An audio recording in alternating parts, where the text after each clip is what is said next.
امی، ابھی آپ فارغ ہیں نا؟ کیونکہ آپ نے کل ہم سے کہا تھا کہ آپ ہمیں کل شب قدر کے بارے میں اور بھی کچھ باتیں بتائیں گی جو کل ادھوری رہ گئی تھی، تو آپ ہمیں بتائیے نا، ہمیں جاننا ہے۔ ہاں بچوں، میں فارغ ہوں۔ ٹھیک ہے، تو آپ لوگ آؤ، بیٹھو، میں آپ لوگوں کو شب قدر کے بارے میں اور بھی کچھ باتیں بتاتی ہوں، ٹھیک ہے؟ تو سنو۔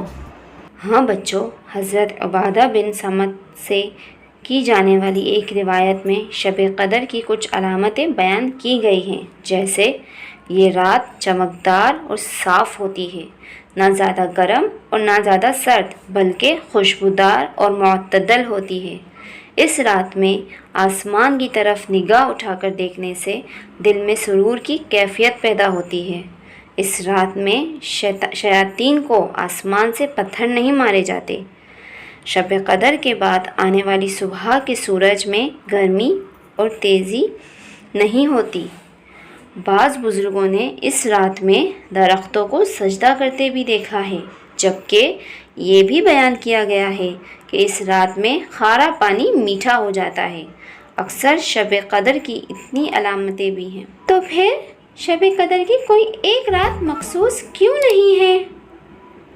کیونکہ آپ صلی اللہ علیہ وسلم نے ارشاد فرمایا کہ شب قدر کو رمضان المبارک کی آخری 10 راتوں میں تلاش کرو، یعنی 21، 23، 25، 27 یا 29 شب کو شب قدر ان 5 طاق راتوں میں سے کبھی بھی کسی بھی رات کو ہو سکتی ہے۔ اس لیے ہمیں رمضان کے آخری عشرے کی طاق راتوں کو جاگ کر خصوصی اہتمام کرنا چاہیے تاکہ اللہ کی رحمت کے مستحق قرار پائیں۔ اور آپ فرماتے ہیں کہ اس کو متعین نہ کرنے میں بھی کئی حکمتیں ہیں تاکہ مسلمان اس رات کی تلاش میں زیادہ نہیں تو کم سے کم طاق راتیں اللہ کے ذکر اور عبادت میں گزاریں۔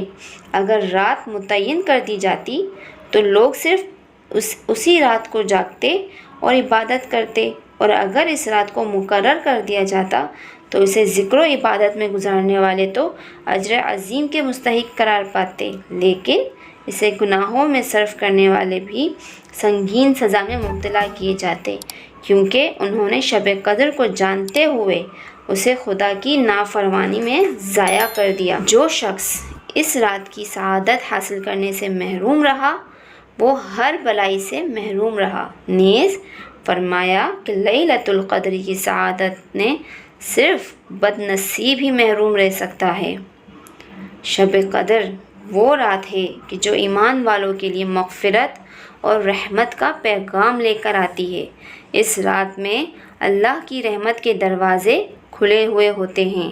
جو رزق مانگتا ہے اس کو رزق عطا کیا جاتا ہے، جو عافیت مانگتا ہے اس کو عافیت عطا کی جاتی ہے، اور جو صحت کا سوال کرتا ہے اللہ کی بارگاہ سے اس کو صحت کا تحفہ عطا ہوتا ہے۔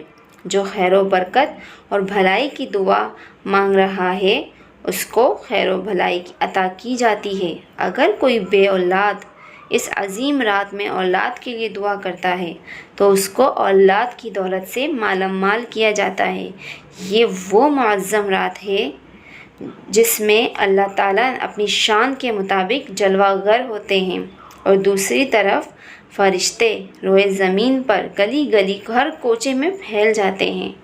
اللہ کی رحمت پکار پکار کر کہہ رہی ہوتی ہے کہ ہے کوئی بخشش طلب کرنے والا اور کہ میں اس کو بخش دوں، ہے کوئی مغفرت چاہنے والا کہ میں اس کو معاف کر دوں۔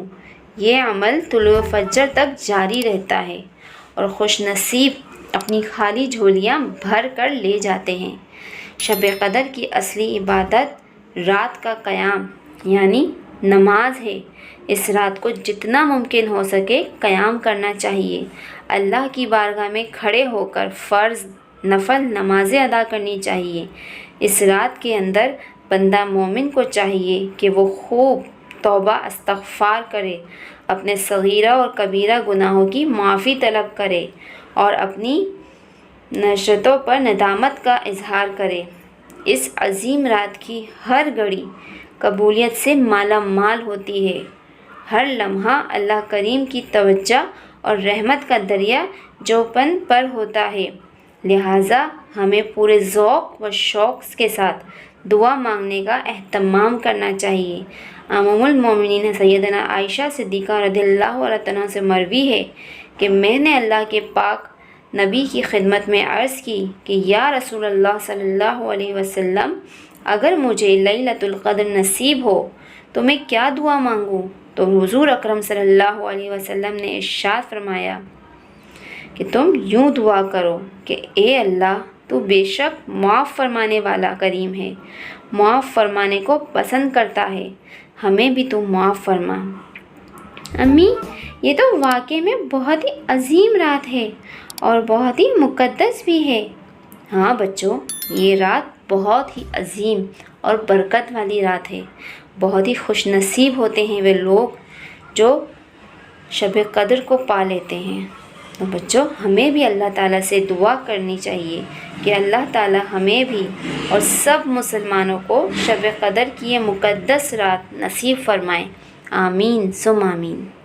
تو دوستو، اگر آپ کو ہماری یہ ویڈیو پسند آئی ہے تو اسے لائک کریں، شیئر کریں، سبسکرائب کریں اور ہاں دوستو، کمنٹس بھی ضرور کیجیے گا۔ اللہ حافظ۔